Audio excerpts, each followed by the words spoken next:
আপনার কি প্রচন্ড পরিমাণে চুল পড়ছে, তাহলে আপনি ব্যবহার করুন কাকমাছি গাছের পাতার রস, তাহলে ইনশাল্লাহ চুল পড়া অনেকটাই কমে যাবে। এছাড়াও দাঁত, একজিমা, খোসপাসা সহ বিভিন্ন ধরনের চর্মরোগে এর পাতার রস লাগালে চর্মরোগ আল্লাহর রহমতে সেরে যায়। বর্তমানে আমাদের দেশে এই গাছটা টমেটোর উন্নত জাত চাষের ক্ষেত্রে গ্রাফটিং এর কাজে ব্যবহার করা হচ্ছে। এই গাছটা বহু প্রাচীন কাল থেকেই আয়ুর্বেদীয় এবং ইউনানি চিকিৎসকগণ বিভিন্ন রোগের চিকিৎসায় ব্যবহার করে আসছে। এর পাতা থেকে শেকড় সম্পূর্ণ গাছটাই বিভিন্ন রোগের ঔষধ তৈরিতে ব্যবহার হয়ে আসছে।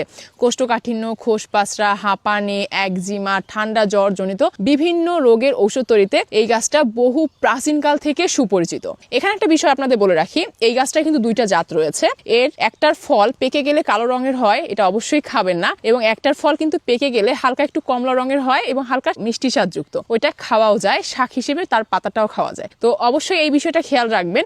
আমার সামনে যে গাছটা দেখতে পাচ্ছেন, এর ফলগুলো কিন্তু যখন পেকে যায় তখন কালচে হয়ে যায়, তাই এই গাছের ফলগুলো খাওয়া যাবে না।